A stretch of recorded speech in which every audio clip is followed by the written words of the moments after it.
So, hello बच्चों. Firstly, good morning to all of you. So, today we will discuss about some application of relative velocity. Clear? So, previous video में हमने बात करी थी relative velocity की. हमने उसको एक्सप्रेस किया था. आज हम बात करेंगे उसकी जो एप्लीकेशंस हैं रिलेटिव वेलोसिटी की, उसके ऊपर डिस्कस करेंगे आज. ओके. सो हमारे पास जो एप्लीकेशंस रहती है बेसिकली वो 3 एप्लीकेशन रहती है जो कि हमारे डे टू डे लाइफ में यूज होती है. ओके. तो आज का टॉपिक रहेगा हमारा some application of relative velocity. Okay. तो ये आज का हमारा टॉपिक रहेगा. तो इसमें जो हम डिस्कस करेंगे कौन कौन सी जो एप्लीकेशंस हैं उनके बारे में थोड़ा जानते हैं. जो फर्स्ट रहती है हमारे पास वो रहती है रेनमैन प्रॉब्लम. क्लियर बच्चों. दूसरी जो हमारे पास होती है वो होती है रिवर स्विमर प्रॉब्लम. थर्ड पे जो हमारे पास एप्लीकेशन होती है वो रहती है रिवर बोट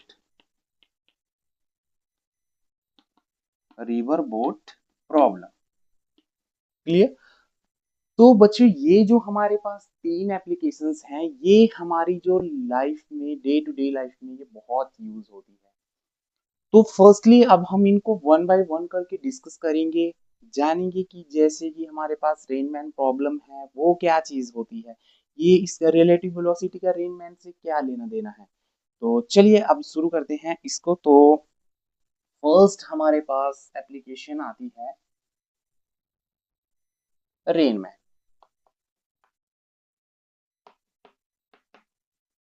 रेनमैन.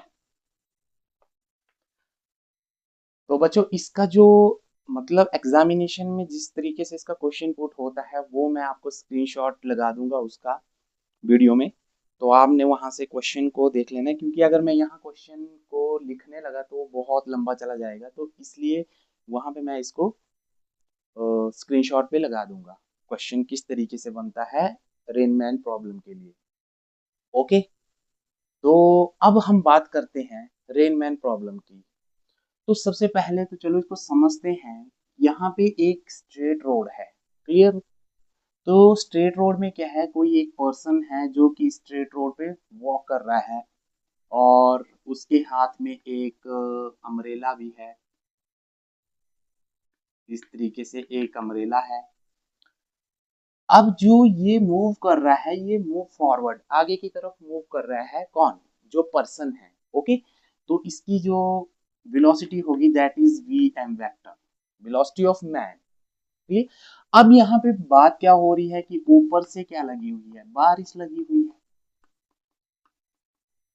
अब जो मैन है गाइस, तो आप ध्यान से यहाँ पे देखना है आपने, जो मैन का मूव करने का जो डायरेक्शन है दैट इज हॉरिजॉन्टली. क्लियर. और बारिश की जो वेलोसिटी होगी that is V R, velocity of rain. तो वेलोसिटी मतलब जो रेन ऊपर से नीचे की तरफ आ रही है दैट इज वर्टिकली डाउनवर्ड. तो ये चीजें आपने यहाँ पे समझनी है कि जो इंसान है, जैसे मैं यहाँ पे हूँ, मैंने हाथ में छाता लिया और बारिश ऊपर से लगी, मैं ऐसे ऐसे आगे को फॉरवर्ड हो रहा हूँ. तो बारिश ऊपर से डाउनवर्ड डायरेक्शन में आ रही है, वर्टिकली डाउनवर्ड आ रही है. तब यहाँ पे एक चीज आती है कि जैसे कि अब हमें खुद को बारिश से प्रोटेक्ट करना होता है तो हमें जो छाता है वो किस एंगल पे टिल्ट करना है. तो इस क्वेश्चन में सबसे पहले सॉरी, इस क्वेश्चन में सबसे पहले तो हमें क्या करना पड़ेगा, फर्स्टली हमें रिलेटिव वेलोसिटी और rain with respect to man निकालनी है. दूसरे में हमें इसका मैग्नीट्यूड फाइंड आउट करना है और थर्ड पे हमें क्या करना है, इसका एंगल बताना है. मतलब एंगल जो डायरेक्शन है कि हमने जो छाता है वो किस डायरेक्शन में हमने टिल्ट करना है, किस एंगल पे टिल्ट करना है ताकि हम रेन से प्रोटेक्ट कर सके खुद को. क्लियर. तो ये है. बाकी यहाँ से क्या हो रहा है, इस छाते को मैं थोड़ा सा बड़ा बनाता हूँ ऐसे. अब यहाँ से ये डाउनवर्ड ऐसे आ रही है, तो इसके साथ वर्टिकली के साथ जो अम्ब्रेला है वो कौन सा एंगल बनाएगा, दैट इज एंगल थीटा। तो ये एंगल भी हमने निकालना है कि ये कितने एंगल पे क्या करेगा, टिल्ट होगा, ताकि हम रेन से प्रोटेक्ट हो सके। क्लियर। तो यहां से अब बात आती है हमारे पास क्या, फर्स्टली हमने निकालनी है relative velocity, relative velocity of rain with respect to man. Clear. तो यहां से अब हमने इसको डिराइव करना है, तो कैसे करना है, तो यहां पे हम लिखेंगे so let rainfall vertically downward with a velocity vr vector। Clear. तो ये क्या बोल रहा है कि जो रेनफॉल हो रही है वर्टिकली डाउनवर्ड हो रही है, जिस कितनी वेलोसिटी से, वी आर वेलोसिटी से, and man moving horizontally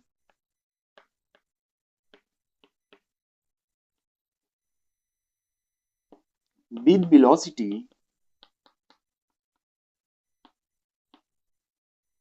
we M vector. Clear बच्चों। तो ये बोल रहा है कि जो रेनफॉल हो रही है वो वर्टिकली डाउनवर्ड हो रही है, और जो मैन मूव कर रहा है वो हॉरिजॉन्टली फॉरवर्ड डायरेक्शन में मूव कर रहा है with the velocity V M. Clear. तो अब हमने फाइंड आउट करना है relative velocity of rain with respect to man। Clear. तो जैसा कि बच्चों हमने पिछली प्रीवियस वीडियो में हमने पढ़ा था कि यहाँ पे क्या हो रहा है, मैन भी आगे की तरफ मूव कर रहा है, तो आपकी क्या हो रही है, जो बारिश है वो बेशक चाहे आपकी वर्टिकली डाउनवर्ड आ रही है, लेकिन वो भी क्या होगी, साथ साथ में फॉरवर्ड डायरेक्शन में ही मूव करती जाएगी। क्लियर बात।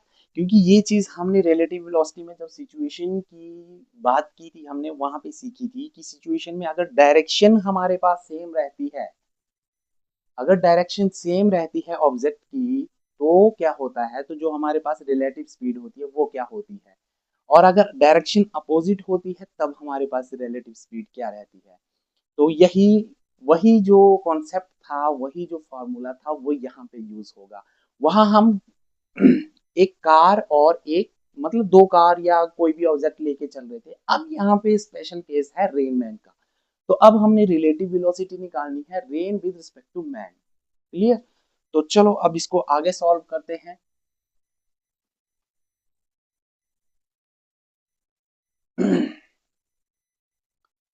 तो बच्चों जैसा कि हमने पढ़ा था रिलेटिव वेलोसिटी में, वहां पे क्या होता था, V A B is equal to V A minus V B. ये केस आता था हमारे पास किसके लिए, जब ऑब्जेक्ट सेम डायरेक्शन में मूव कर रहा होता था। ठीक है। तो अब यही चीज relative velocity of rain with respect to man, आपको पता है velocity of rain V R से हमने डिनोट किया और velocity of man V M से डिनोट किया हुआ है। तो यहाँ पे तो क्या हो जाएगा, velocity of rain with respect to man. ठीक है। ये किसके इक्वल हो जाएगा, velocity of rain with ground levels minus velocity of man with ground level। तो ग्राउंड लेवल से ये भी ऑब्जर्वेशन ग्राउंड लेवल से होगी, तो ये ऑब्जर्वेशन भी ग्राउंड लेवल से ही होगी, मैन की भी। और यहाँ पे ऑब्जर्वेशन कहाँ से हो रही है, मैन की, मतलब रेन की मैन के द्वारा होगी। ओके। तो यहाँ पे ये तो हमारे पास क्या निकल गया, रिलेटिव वेलोसिटी, ये फार्मूला निकला। अभी न्यूमेरिकल करेंगे इसके ऊपर, न्यूमेरिकल की इसकी अलग से वीडियो आएगी, ये इस कॉन्सेप्ट की रेनमैन की, क्योंकि ये बहुत इंपॉर्टेंट टॉपिक है। तो ये हमारे पास रिलेटिव वेलोसिटी निकल गई। अब बात आती है इसके मैग्नीट्यूड।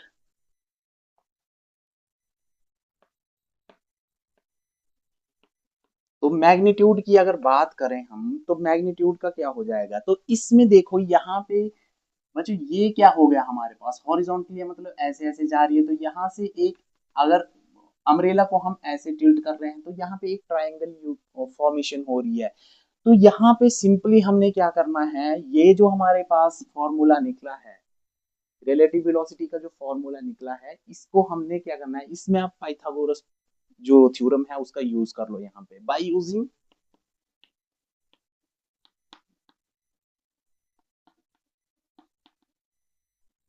Pythagoras theorem. क्लियर बच्चों? तो यहाँ पे अगर हम पाइथागोरस थ्योरम का यूज कर लेते हैं तो हमारे पास क्या बन जाता है, इस इक्वेशन के लिए करना है हमने, तो ये हमारे पास बन जाता है वी आर एम वेक्टर का स्क्वायर इज इक्वल टू क्या हो जाता है, वी आर वेक्टर का स्क्वायर माइनस तो सॉरी प्लस वी एम का स्क्वायर। क्लियर? तो यहाँ पे एक चीज अब आपको जरूर समझनी है, यहाँ पे क्या चीज समझनी है, देखो पाइथागोरस का यूज तो हमने कर लिया यहाँ पे।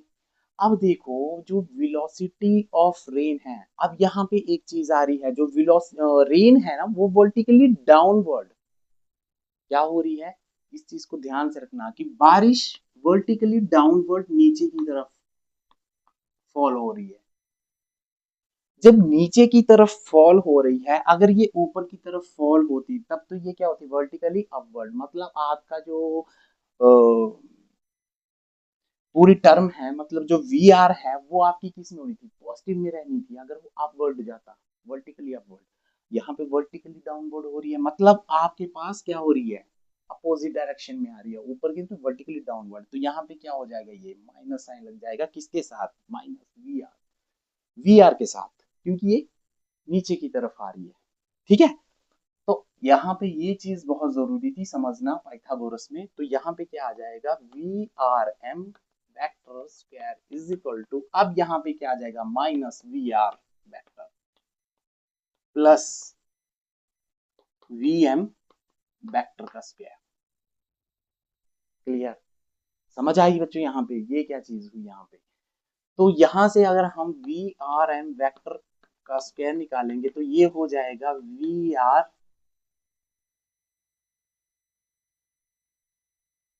ठीक है, क्योंकि माइनस माइनस प्लस हो गए, और ये क्या हो जाएगा, प्लस वी एम वेक्टर, तो यहां से स्क्वायर हटेगा तो क्या, वी आर एम वेक्टर, तो इधर क्या हो जाएगा, ये स्क्वायर ही रहेगा, तो यहां हो जाएगा हमारे पास V R plus V M का स्क्वायर रूट में। ठीक, या इसको लगाना जरूरी नहीं है, या इसको ऐसे कर लो, ऐसे। तो ये बच्चों ये हमारे पास क्या आ गया, ये आ गया इसका मैग्नीट्यूड, क्या है ये, मैग्नीट्यूड। क्लियर? फिर भी अगर किसी को डाउट रहेगा तो आप कमेंट सेक्शन में लिख सकते हैं अपना जो भी डाउट रहेगा, तो मैं पूरी कोशिश करूंगा आपके जो भी कमेंट रहेंगे, कोई भी डाउट रहेगा उसको सॉल्व करने की। तो ठीक है, अब थर्ड पे आता है हमारे पास लास्ट, डायरेक्शन।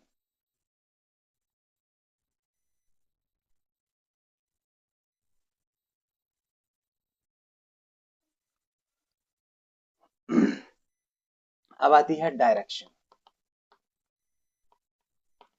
डायरेक्शन का मीन्स कि अब जो भी हमारे पास छाते का एंगल बनेगा, एंगल थीटा होगा, वो कितना रहेगा। क्लियर? तो यहाँ पे बात क्या हो रही है कि हमने बताना है कि जब बारिश से हमने खुद को प्रोटेक्ट करना है तो जो छाता है उसको कितने एंगल पे हमने मोड़ना है या टिल्ट करना है ताकि हम रेन से प्रोटेक्ट हो सकें। तो चलो इसको समझते हैं। तो इसके लिए हमें क्या करना पड़ेगा, जो हमारे पास suppose umbrella make an angle theta with vertical. अब यहाँ पे बात समझना, जैसे कि आपके पास ये है, मैन की डायरेक्शन ये है, रेनफॉल ये है, और अम्ब्रेला की डायरेक्शन ये है, तो यहाँ पे क्या हो जा रहा है, ये क्या हो गई इसकी अपोजिट, ये हो गया इसका एडजेसेंट, और ये यहाँ पे एंगल थीटा है। क्लियर बच्चों? तो ये हमारे पास क्या हो रहा है, यहाँ पे एंगल थीटा बन रहा है, तो ये हमारे पास डायरेक्शन है, तो हमने ये चीज, ये एंगल हमने फाइंड आउट करना है। तो इस एंगल को फाइंड आउट करने के लिए हमारे पास क्या होता है, सिंपल सा, तो इसको करेंगे तो ये हो जाएगा tan थीटा। सो tan थीटा होता है हमारे पास, क्या हो जाता है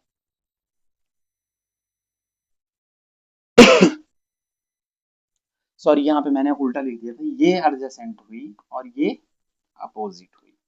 क्लियर? ये यहाँ पे, तो जो tan थीटा होता है वो होता है opposite, opposite side upon adjacent side. Clear? तो अपोजिट हमारे पास ये मैन थी, इसकी वेलोसिटी कितनी थी, vm थी, ये एडजेसेंट थी, मतलब ये vr है, तो यहाँ पे क्या हो जाएगा, ये vm अपॉन vr। तो tan थीटा किसके इक्वल आ गया, vm अपॉन vr के। तो यहाँ से थीटा निकालेंगे नॉर्मली, तो क्या हो जाएगा, थीटा इज इक्वल टू, तो tan इधर को जाएगा तो ये हो जाएगा tan इनवर्स, अंदर बच गया vm अपॉन vr। तो ये हमारे पास क्या बन गया, इतने एंगल पे हमें जो हमारा अम्ब्रेला है उसको टिल्ट करना पड़ेगा ताकि हम रेन से प्रोटेक्ट कर सकें खुद को। तो ये थी आज की वीडियो में बात। तो इसके बाद जो हम बात करेंगे इसके न्यूमेरिकल की, वो नेक्स्ट वीडियो में इसके न्यूमेरिकल करेंगे हम, क्योंकि न्यूमेरिकल इसके बहुत ज्यादा पूछे जाते हैं, मतलब एक आध न्यूमेरिकल तो इसका आता ही आता है मैन रेन प्रॉब्लम का। ये जो एप्लीकेशन है, जरूरी नहीं मैन रेन प्रॉब्लम का, यहाँ से जो एप्लीकेशन है कोई एक, मतलब आपके पास न्यूमेरिकल यहाँ से पुट होगा ही होगा। तो ठीक है, आज के लिए इतना ही, अब मिलते हैं नेक्स्ट वीडियो में।